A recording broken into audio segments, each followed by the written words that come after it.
Assalamualaikum warahmatullahi wabarakatuh. Semangat pagi anak-anakku. Hari ini Bu Febi akan membahas tentang kisah Isra Mi'raj. Bagaimana kisahnya? Yuk kita ikuti bersama-sama. Isra Mi'raj merupakan peristiwa mahadahsyat yang dialami Rasulullah SAW. Tidak ada satupun manusia yang mengalaminya, menempuh perjalanan superkilat lalu naik ke langit hingga ke Sidratul Muntaha. Banyak sekali peristiwa yang dialami Rasulullah sewaktu Isra Mi'raj sejak pemberangkatan hingga kembali. Apa saja peristiwa itu? Bagaimana kisahnya? Dan hikmah serta ibrah apa ya saja yang bisa kita petik? Berikut ini pembahasan lengkapnya. Dari ungkapan Syekh Wahbah Az-Zuhaili dalam tafsir Al-Munir menjelaskan bahwa Isra atau Sara artinya adalah perjalanan di malam hari.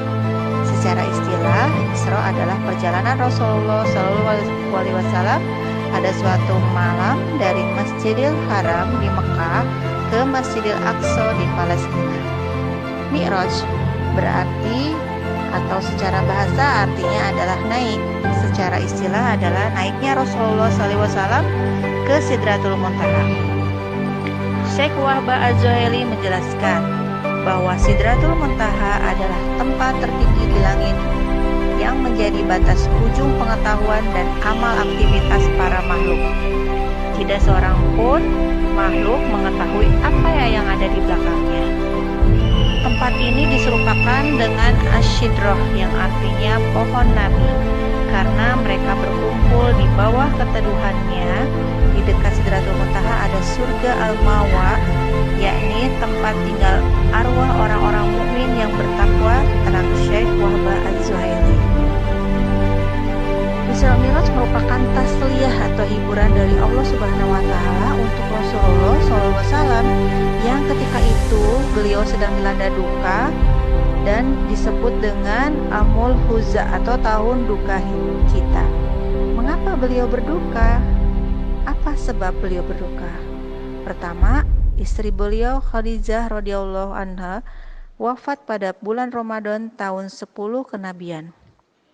Khadijah adalah istri pertama Rasulullah yang sangat beliau cintai. Sejak Rasulullah mendapat wahyu, Khadijah adalah seorang orang pertama yang mendukung beliau ketika kembali dari Gua Hiro dalam kondisi demam. Khadijah merupakan orang yang pertama beriman dan mendukung dakwah beliau. Saat Rasulullah membutuhkan dana untuk dakwahnya, entah memerdekakan budak, membantu fakir miskin, atau keperluan lainnya, maka wafatnya Khadijah merupakan duka tersendiri bagi Rasulullah. Bagaimana mungkin kehilangan pendamping hidup sejati dan pendukung dakwah hakiki bukan sebuah duka?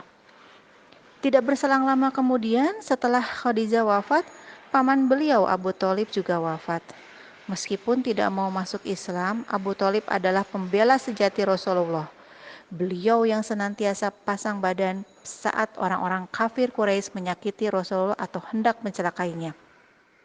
Sepeninggal Khadijah dan Abu Thalib, posisi Rasulullah semakin terjepit. Intimidasi kafir Quraisy semakin menjadi-jadi. Dakwah di Mekah serasa tidak lagi memiliki celah untuk bergerak. Namun Rasulullah tidak mau berdiam diri. Dakwah di Mekah dibatasi. Beliau pun berupaya dakwah keluar Mekah. Beliau pergi ke Taif dengan harapan di sana dakwah diterima. Namun apa yang terjadi? Penduduk Taif justru mengusir Rasulullah dan melempari dengan batu hingga kaki beliau berdarah.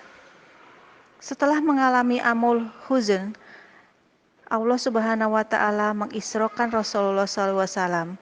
Beliau diperlihatkan tanda-tanda kekuasaan Allah, mulai dari perjalanan yang super kilat ke Baitul Maqdis, mengimami para nabi di sana, lantas naik ke Sidratul Muntaha, bertemu dengan Allah Subhanahu wa taala dan mendapat perintah sholat 5 waktu.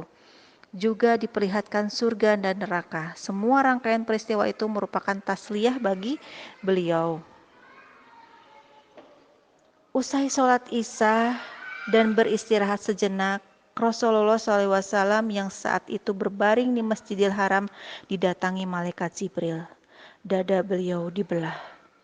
Lalu hatiku dikeluarkan dan dicuci dengan air Zam-Zam. kemudian dikembalikan ke tempatnya dan memenuhinya dengan iman dan hikmah. Sabda beliau dalam riwayat Imam Bukhari dari Malik bin Sahar. Setelah itu didatangkanlah buruk yang nantinya menjadi kendaraan beliau sewaktu Isra. Buruk satu akar kata dengan barok yang artinya kilat. Didatangkan kepadaku buruk, yakni seekor tunggangan berwarna putih, tinggi, lebih tinggi dari keledai dan lebih pendek dari bihol. Ia meletakkan langkahnya sejauh pandangannya, sabda Rasulullah dalam riwayat Imam Muslim dari Anas bin Malik. Setiba di Masjidil Aqsa, beliau sholat 2 rakaat mengimami ruh para nabi. Usai sholat keluar dari Masjidil Aqsa, malaikat Jibril datang membawa 2 wadah minuman. Satu berisi susu dan satu lagi khamar. Rasulullah pun memilih susu. Sungguh engkau telah memilih kesucian, kata Jibril dalam lanjutan hadis tersebut. Mi'raj merupakan atau dimulai Rasulullah naik buruk bersama Jibril hingga tiba di langit pertama. Mari kita simak kisah beliau dalam hadis yang panjang lanjutan dari hadis Sahih Bukhari dari Malik bin Sahih di atas. Lalu aku dibawa di atas punggung buruk dan Jibril pun berangkat bersamaku hingga aku sampai ke langit dunia, lalu dia meminta dibukakan pintu langit. Dia ditanya, siapakah ini? Ia menjawab, Jibril. Jibril ditanya lagi, siapakah yang bersamamu? Jibril menjawab, Muhammad. Apakah dia telah diutus? Dia telah diutus, jawab Jibril. Kami pun dibukakan pintu, lalu aku bertemu Nabi Adam alaihissalam. Ia menyambutku dan mendoakan kebaikan untukku. Kemudian buruk tersebut naik bersama kami ke langit kedua. Maka Jibril minta dibukakan pintu. Siapakah ini? Jibril. Siapakah yang bersamamu? Muhammad. Apakah dia telah diutus kepadanya? Dia telah diutus kepadanya. Kami pun dibukakan pintu lalu bertemu dengan 2 orang sepupuku, yaitu Isa bin Maryam dan Yahya bin Zakaria alaihissalam. Maka keduanya menyambutku dan mendoakan kebaikan untukku. Kemudian buruk tersebut naik bersama kami ke langit ketiga. Maka Jibril minta dibukakan pintu dan ditanyakan dengan pertanyaan yang sama. Siapakah ini? Jibril. Siapakah yang bersamamu? Muhammad. Apakah dia telah diutus kepadanya? Dia telah diutus kepadanya. Kami pun dibukakan pintu, lalu aku bertemu Nabi Yusuf yang telah dianugerahi setengah dari ketampanan manusia sejagat. Maka Yusuf menyambutku dan mendoakan kebaikan untukku. Dari situ kemudian naik lagi buruk tersebut bersama kami ke langit keempat. Dan kami pun ditanya oleh penjaganya. Hingga ketika kami dibukakan pintu, lalu aku bertemu Nabi Idris alaihissalam. Ia menyambutku dan mendoakan kebaikan untukku. Allah telah berfirman untuknya, dan kami telah mengangkatnya ke tempat yang tinggi. Setelah itu, buruk itu naik lagi bersama kami ke langit kelima. Maka Jibril minta dibukakan pintu, dan kita pun diberikan pertanyaan yang sama. Hingga akhirnya diizinkan. Kami pun dibukakan pintu, lalu aku bertemu dengan Nabi Harun yang menyambutku dan mendoakan kebaikan untukku. Setelah itu naik lagi kami ke langit keenam. Dan Jibril pun dibukakan pintu, sebelumnya ditanya oleh penjaganya. Dan setelah dibukakan pintu, lalu aku bertemu Nabi Musa dan dia menyambutku dan mendoakan kebaikan untukku. Hingga ke langit ketujuh, buruk itu naik, kemudian Jibril pun minta dibukakan pintu dan diberikan pertanyaan yang sama. Kami pun dibukakan pintu, lalu aku bertemu dengan Nabi Ibrahim alaihissalam yang sedang menyandarkan punggungnya di Baitul Makmur, di mana tempat itu setiap harinya dimasuki oleh 70.000 malaikat dan mereka tidak kembali lagi sesudahnya. Kemudian buruk tersebut pergi bersamaku ke Sidratul Muntaha yang lebar daun-daunnya seperti telinga gajah dan besar buah-buahnya seperti tempayan besar.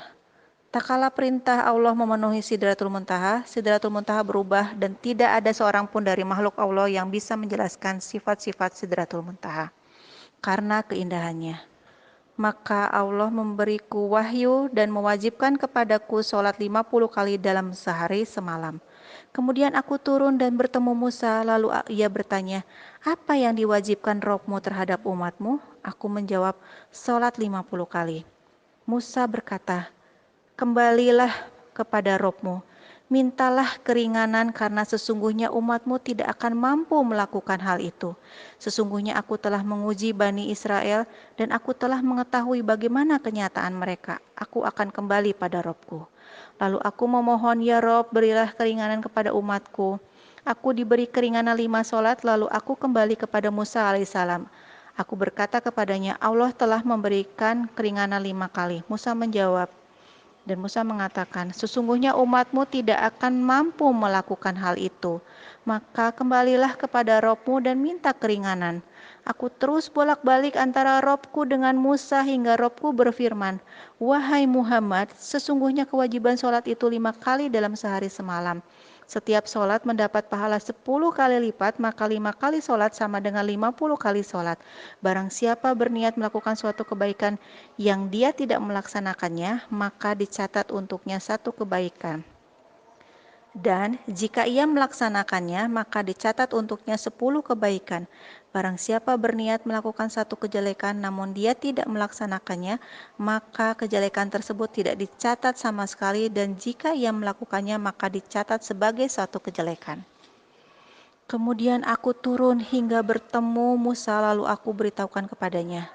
Maka ia mengatakan, kembalilah kepada Robmu dan mintalah keringanan lagi. Rasulullah menjawab, aku telah berulang kali kepada Robku hingga aku merasa malu kepadanya. Setelah Nabi Muhammad kembali turun ke bumi, maka perintah sholat 5 waktu dalam sehari menjadi kewajiban bagi setiap muslim untuk dilaksanakan. Nah, begitulah kisah Isra Mi'raj atau peristiwa Isra Mi'raj, suatu peristiwa yang besar yang Rasulullah pernah alami dan tidak ada seorang manusia pun yang mengalaminya kecuali beliau. Semoga kita umat Islam lebih meyakinkan diri bahwa Allah itu ada, akhirat itu ada, dan kita harus percaya bahwa apa yang sudah dituliskan oleh Allah dalam kitabnya di Al-Quran itu adalah benar. Anak-anakku sekalian, semoga kalian bisa mendapat hikmah dari peristiwa Isra Mi'raj tersebut.